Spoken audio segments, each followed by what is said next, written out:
강의를 시작하겠습니다. 예, 책에 있는 내용, 예, 첫 페이지에 보면 이제 간단한 이스라엘 역사를 한번 소개를 할 텐데요.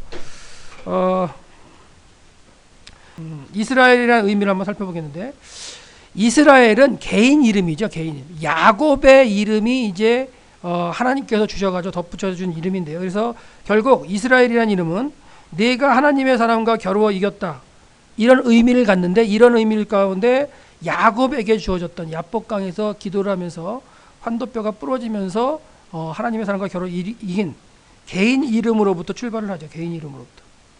근데 이 개인 이름으로 들어간 야곱이, 야곱의 70명의 가족들이 애굽에 들어가게 되죠. 하나님의 이제 구원의 역사 가운데 이루어지는 거겠는데, 그 430년 동안 애굽에 살면서 이제 민족의 인원수로 불어나게 되죠. 그래서 결국 민족을 칭하는 이름으로 바뀌게 돼요.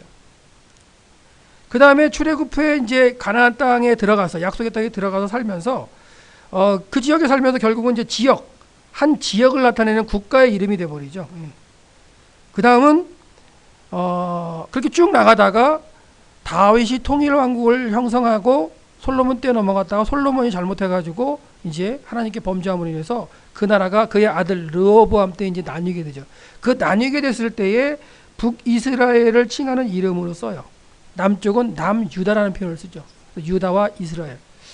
그다음에 이제 시대가 쭉 해서 이제 바뀌어서 결국 이스라엘 땅이라는 그 지역을 전체로 나타내는 의미 가운데 시대에 따라서 이 이스라엘이 또 다른 이름으로 쓰기도 합니다. 선지서 같은 데 가면은 어떤 때는 둘 다 남유다와 북이스라엘 한꺼번에 합쳐서 이스라엘로 불렀다가, 어떤 때는 그냥 북이스라엘 진영을 불렀다가, 아주 그냥 복잡해요.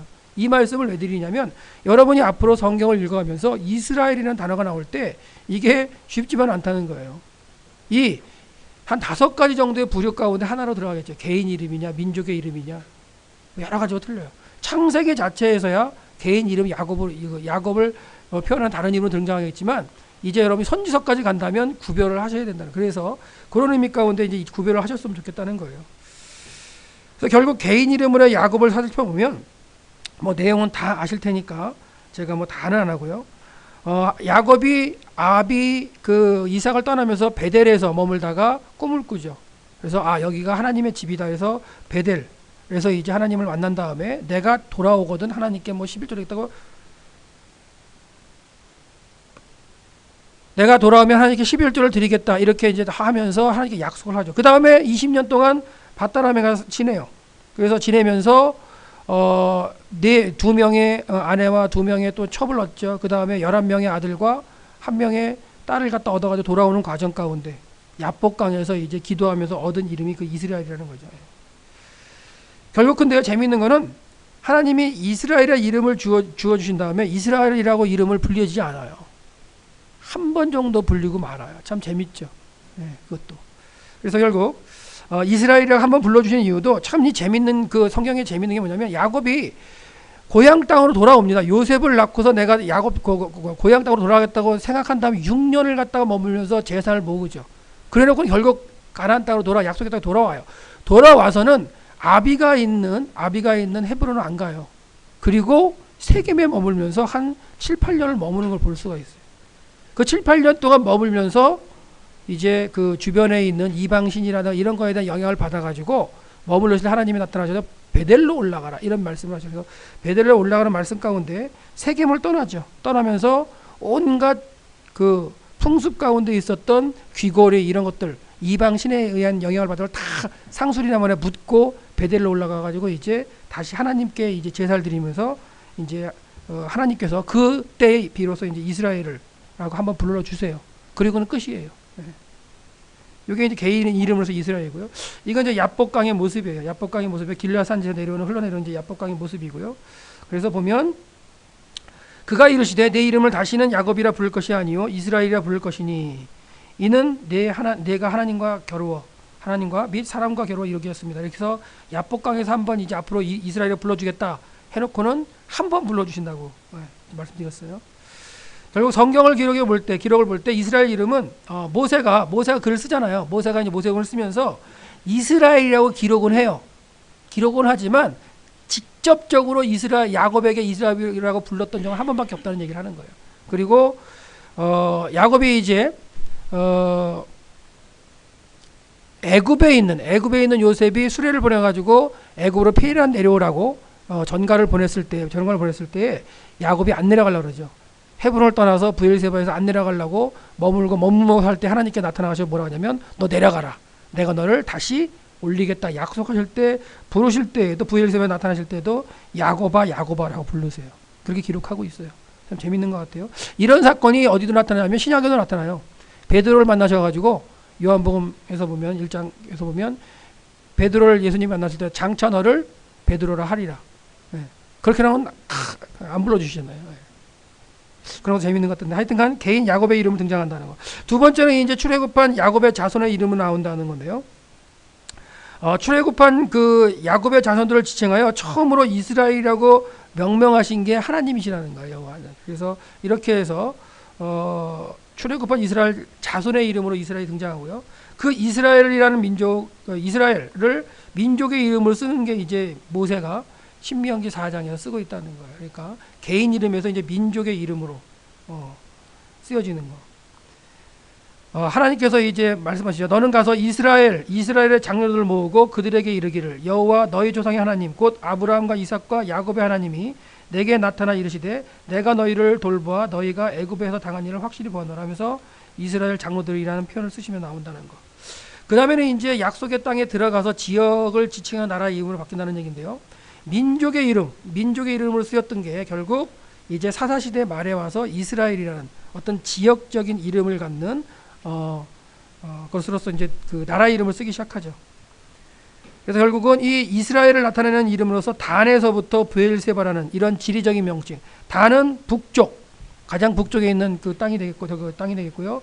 브엘세바는 남쪽의 남방 한계선의 기준이에요. 더 밑에도 땅이 있어요. 네겝이라고.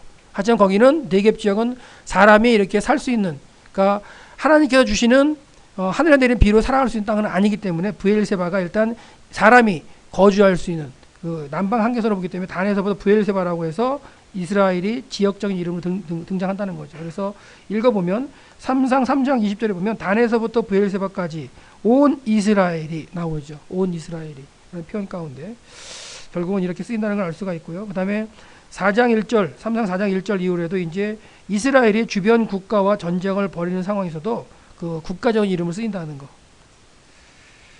자, 4장 1절 사무엘의 말이 온 이스라엘에 전파되니라. 이스라엘은 나가서 블레셋 사람들과 싸우려고 에베네스를 지쳤다. 뭐 이런 얘기 나올 때 이스라엘이라는 단어가 나온다는 거고요. 그다음에 이제 약속의 땅의 전체 이름으로 이제 확대가 되기도 하죠. 요건 이제 다윗 이후가 되겠죠. 다윗이 통일한 걸 이룬 다음에. 그게 무슨 얘기냐면 아까 앞에도 사사시대 때 단에서부터 브엘세바까지 해서 이스라엘이라고 지칭이 되지만 그 하나님께 약속하신 땅에 모든 족속을 다 내보낸 게 아니에요.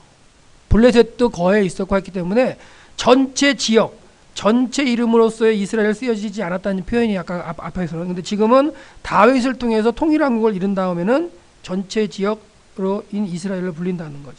그래서 진정한 단에서부터 브엘세바까지를 지칭해서 온 이스라엘을 갖다가 이제 쓰이는 그런 거는 결국 다윗 때 가서 이루어졌다는 거죠.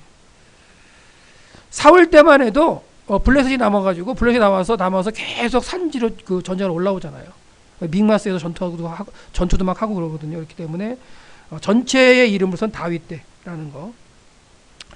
여기 이제 다윗이 인구 조사하는 상황에서 나오죠. 그래서 이스라엘의 모든 지파 가운데로 다니며 이제 단에서부터 브엘세바까지 인구를 조사하라. 그래서 다윗이 이제 잘못했던 것 중에 이제 한 가지죠, 한 가지. 이 한 가지를 잘못했는데 인구 조사하는 부분에서 나오는 거고요. 이에 여호와께서 그 아침부터 정하실 때까지 전염병을 이스라엘에게 내리시니 이제 이거는 뭐냐면 이 앞에 인구 조사한 결과로서 하나님께서 징계를 내리실 때 이스라엘 전 온 땅을 갖다 이제 징계를 내리시는 그런 표현에서 단에서부터 브엘세바까지가 나온다는 거. 그래서 나중에 여러분 시험을 걱정하시면 이스라엘 전체 범위를 나타내는 지명을 쓰시오 그러면 말을 쓰시오 그러면 단에서부터 브엘세바 이게 되는 거예요. 그러면 이제 가로놓기로 나오는 거죠. 어디에서 어디까지 이렇게. 시험 문제도 가르쳐 드려요. 이렇게. 이런 식으로 나오는 가로놓기. 뭐 어려운 거 아닙니다. 수업만 잘 듣고 그다음에 이제 이걸 몇 번만 익히시면 그렇게 어렵지 않다는 거. 그래서 땅의 전체 이름으로 등장했다. 그다음에 이제 분열 왕국 후에 르호보암이 때 나누죠. 여로보암을 나눌 때 그 북이스라엘의 이름으로서 이스라엘이 쓰인다는 거. 결국 분열 왕국이 나눠지죠. 북과 북이스라엘하고 남유다로 나눠지는데 남유다로 나눠졌을 때 이 북이스라엘은 다시 이스보셋을 갖다가 사울의 아들 이스보셋을 섬기죠. 섬기면서 그를 따라서 이스보셋이 2년 정도까지 통치를 해요. 네, 통치를 한 다음에 그의 장군들이 이제 반역을 일으켜 가지고 이스보셋을 갖다가 없애고서 이제 다윗에게 와가지고 막 이제 얘기를 하는 걸 볼 수 있는데, 여기서 잠깐만 멘트를 하나 하고 갈게요. 뭐냐면 여러분, 다윗이 얼마나 기다리기를 잘하는 사람이냐. 재미있어요. 이거는 이제 나중에 연대 따질 때도 나오는 얘기겠지만 그때도 못 짚고 넘어갈 수 있어요. 하도 따질 게 많기 때문에. 무슨 얘기냐면 이스보셋이 북이스라엘을 통치하는 게 몇 년을 통치한다 그랬어요. 제가 지금 2년 통치를 해요. 2년. 그 2년 통치한 다음에 죽었어요. 그럼 북이스라엘의 통치자가 있어요, 없어요? 없죠. 없으면 이 북이스라엘 누가 통치할까요? 누가 통치해요? 통치할 사람이 없어요. 다윗 통치하는 거 아닙니다. 잘 보세요. 다윗이 남유다에서 헤브론에서 통치 기간이 얼마예요? 7년 6개월이에요. 이 두 사이를 여러분, 그러니까 제가 왜 숫자를 계산을 좀 하라는 얘기를 하냐면, 여러분 보세요. 알고 있는 사실일 거예요. 2년 동안 북이스라엘을 이스보셋이 하다가 통치하다 죽었다. 그 다음에 다윗은 7년 6개월 동안 헤브론에서 했다. 그럼 나머지 5.6년, 5년 6개월 동안 공백 상태에서 북이스라엘은 어떻게 돼요? 통치자가 없습니다. 다윗은요, 자기가 하나님으로부터 기름 부은 왕인지 알아요. 그런데도요, 북쪽에 통치자가 없을 때 가서 통치하지 않아요. 기다립니다. 기다렸더니 어떻게 됐어요, 결국? 이스라엘 전국에 있는 그 대표 장로들이 헤브론 오죠. 헤브론 와가지고 뭐라 그래요? 우리의 왕이 되소서. 그때 비로소 이제 딱 보고서는 예루살렘 여부수성을 갖다가 이제 정복하고 거기다가 통일왕국의 수도를 세우고 이러는 과정을 볼 수 있어요. 5년 반을 기다려요. 아마 막 이렇게 어떤 사람들 같으면 내가 하나님께 기름 부으면 당연한 왕이고, 다 사람들도 사울은 천천히 하고 다윗은 만만히 하고 다 사람들이 이렇게 하는데 그냥 가가지고 다 내 땅이라고 할 수도 있겠죠. 근데 안 그렇다는 거예요. 예, 기다리죠, 기다리. 그러니까 그런 생각도 여러분이 계산 가운데 접근할 수 있다는 거예요. 예. 그러니까 다윗이 이때 이것만이 기다리는 일이 아니라요. 사울이 피해 다닐 때 그때도 엄청나게 기다리는 연습하잖아요. 예. 하나님이 어떤 정하신 기간까지. 근데 그걸 못해서 망한 왕이 누구예요? 사울이에요, 사울. 사울은 하루 못 참아서 그렇잖아요. 7일 약속했는데 그날 돼도 안 오잖아요. 그리고 자기가 제사 드려가지고 야단 맞으면서 너 왕이 패한다. 그 얘기 들은 게 사울이에요. 그러니까 기다리는 자와 기다리지 못하는 자 차이가 확 나죠. 이 얘기는 여기서 하면 좀 시간이 이제 걸리는데 일단 드렸습니다. 얘기는 드렸고요. 넘어가서 보시면 나오죠. 여기서도 보면 다윗에게 옮겨져 가지고 이제 단에서 부엘세바까지 주어졌는데요. 이스라엘과 유다에게 이게 나눠서 나오죠. 이스라엘과 유다 나눠서 나왔을 때 이 이스라엘은 이제 북이스라엘을 말하는 것 같고요. 유다는 남유다를 말하는 거겠죠. 결국은 이제 이렇게 르호보암 때 두 나라로 나뉘어 가지고 이제 북이스라엘을 지칭할 때 이 북이스라엘을 지칭하여 이스라엘을 썼다는 거. 예.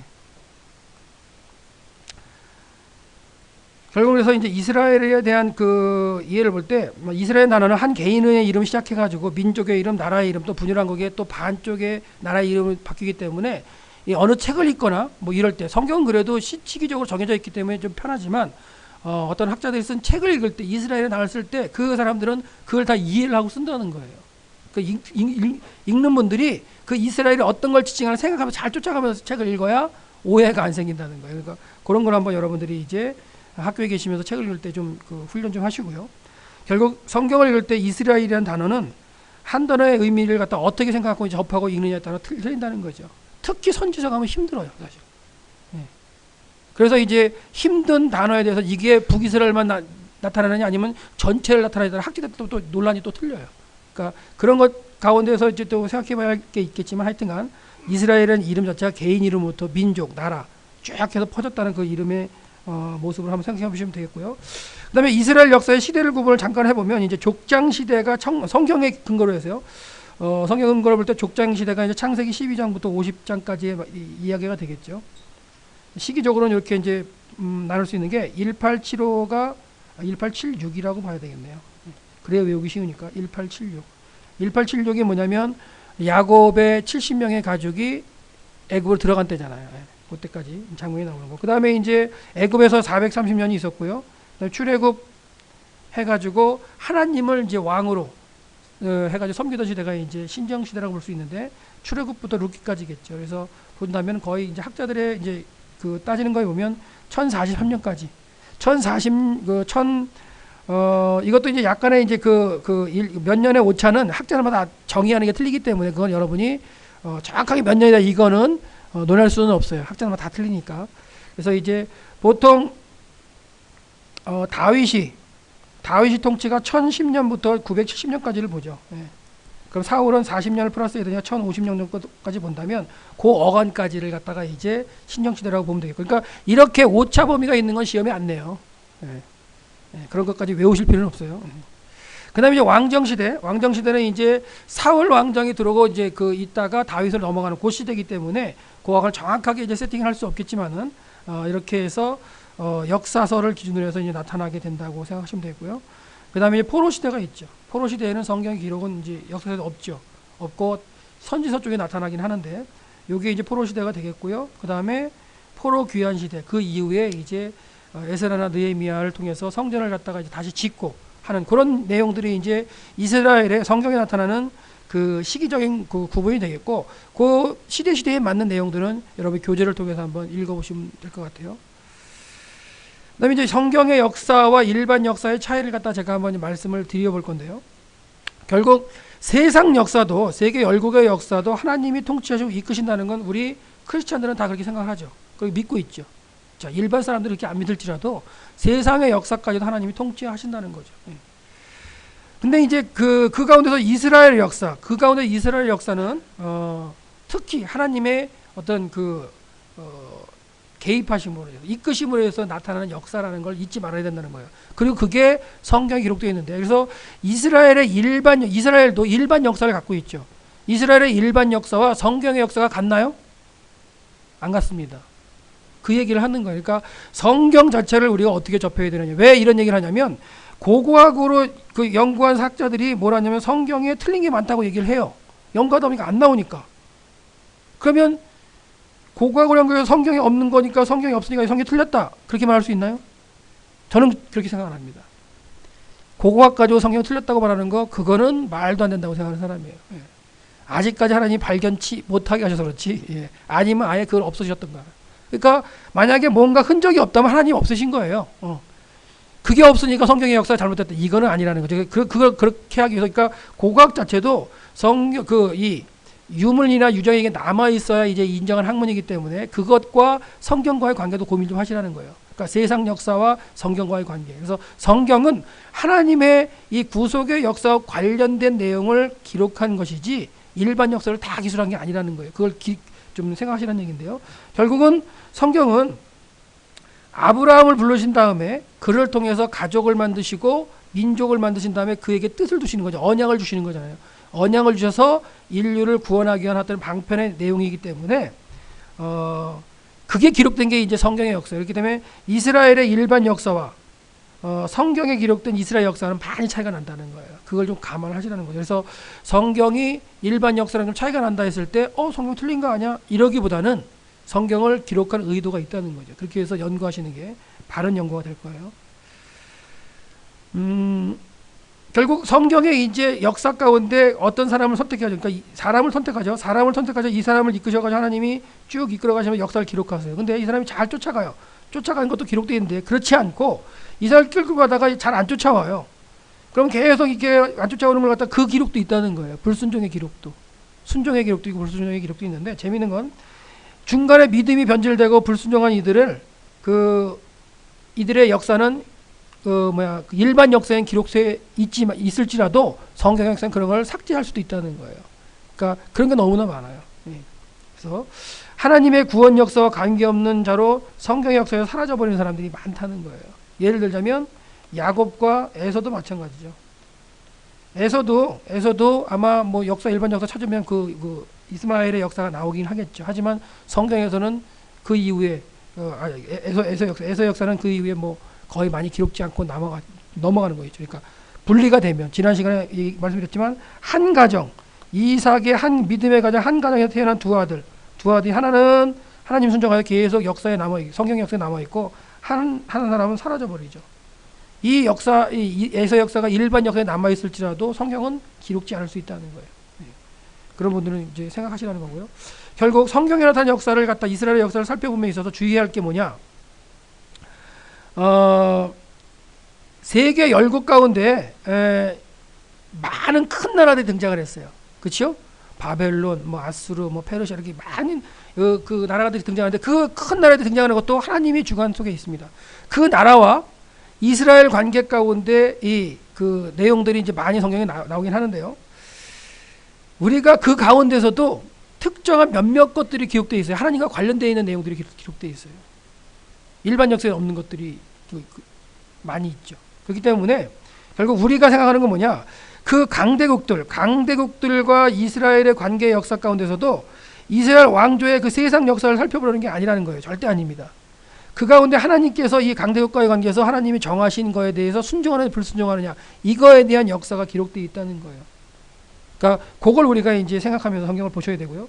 그다음에 또 한 가지 성경 이외에 이스라엘에 대한 기록은 많이 있을 수 있어요. 성경에도 보면 뭐라고 되어 있냐면 선지자의 글도 있고요. 아니면 행장도 있고 역대지략, 열왕기, 뭐 묵시책, 족보책, 주석책, 사기 등 여러 가지 자료가 있다고 얘기를 해요.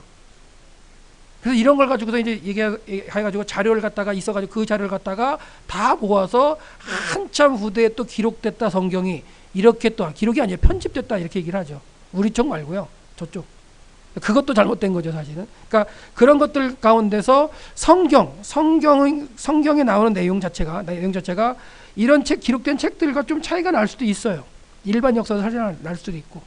그럴 때 성경이 틀린 게 아니라 뭐라고요? 그 안에 그렇게 기록하게 하신 이유가 있을 거라는 거를 찾는 게 바른 우리의 그 성경을 연구한 자세일 것 같아요. 그게 틀렸기 때문에 성경이 잘못됐다. 그러면 원래 본문을 갖다 살펴봐야 된다. 해가지고 그게 이제 해석의 역사가 이제 자유주의 쪽에는 많이 있었죠. 결국 그게 뭐였어요? 성경을 다 분해해가지고 성경 권위를 떨어뜨려 버렸어요. 성경을 믿을 걸 못 되게 만들어 버렸어요. 그거는 이제 말도 안 되고. 그러니까 뭔가 성경을 읽다가 일반적인 거나 그거와 그냥 차이가 났을 때 그걸 우리가 어떻게 받아들여야 되느냐 기도하세요. 그리고요 일단은 성경에 기록된 게 맞다고 생각하시는 게 정답일 거예요. 네, 저는 그렇게 생각합니다. 그리고 그걸 해결하기 위해서 연구하고 공부하는 거고요. 그 중에 한 사람도 이제 저도 이제 그렇게 하고 있는 사람이고요. 결국은 성경에 기록된 사건들은 하나님의 인류를 향한 구원 역사 입장에서 기록됐다는 거예요. 구원 역사 입장에서 기록된 거지 일반 역사를 기술하는 방법도 다 있잖아요. 그렇죠? 언제 어디서 누가 어떻게 그거 다 있지만 성경 그런 걸 다 쓰지는 않거든요. 그렇기 때문에 이렇게 좀 약간 다른 점이 있을 때 그래도 성경의 권위에 놓고서 연구하는 게 바른 자세라는 거.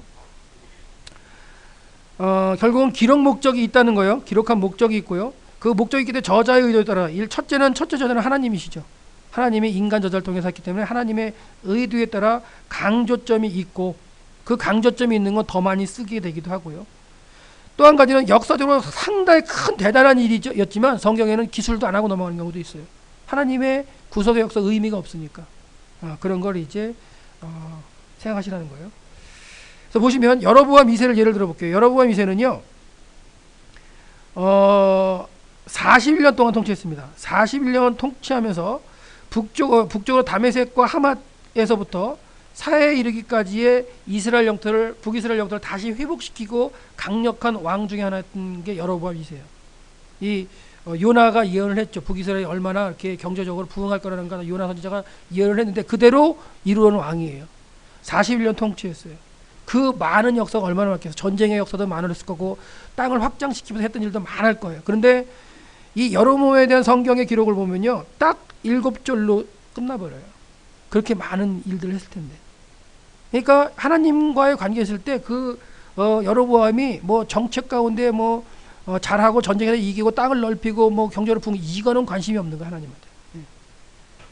결국 하나님의 목적이 있다는 거죠. 7절로 기록한 목적이 있죠.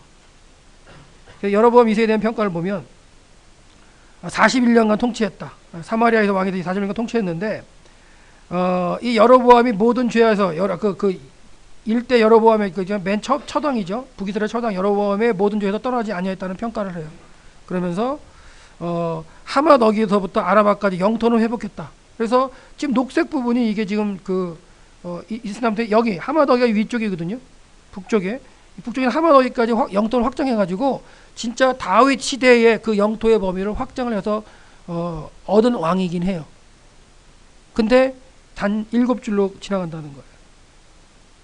그래서 결국 여호와께서 이스라엘 고난이 심하여 매인자도 없고 노인자도 없고 이스라엘을 도울 자도 없음을 모셨고 하시면서 여호와께도 이스라엘에게 이름을 천하에 없이 하겠다고도 안내하였으므로 요아스의 아들 여로보암의 손으로 구원을 하긴 하셨어요. 네. 했는데 7줄로 간다는 거예요. 그 자세한 내용이 하나도 없어요. 네. 그리고는 어떻게 죽었다는 거. 네. 끝이에요. 근데 반대로 다윗을 한번 보죠. 다윗은요.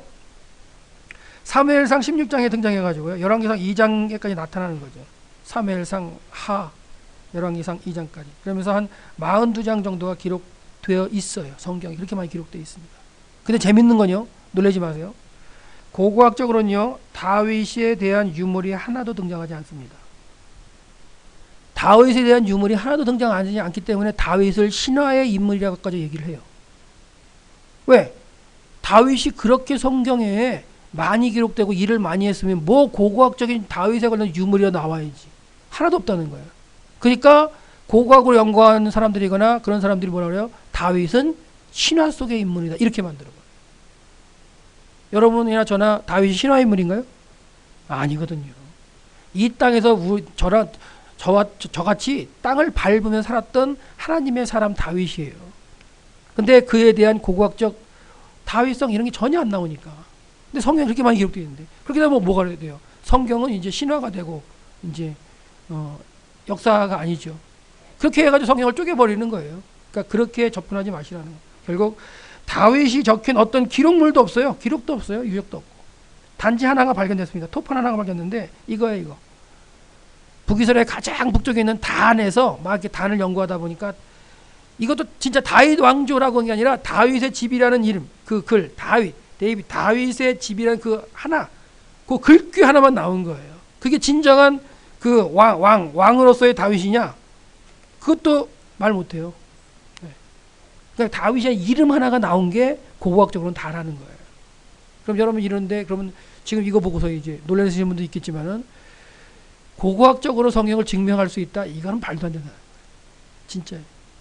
그러니까 성경을 접하는 자세를 여러분이 어떻게 할 건가 생각하시면 되겠어요. 그래서 결국 고고학적으로 역사적으로 성경의 사건들이 발견되지 않는다고 그럴지라도 우리는 성경을 믿죠. 그렇죠? 그리고 연구를 하죠. 네.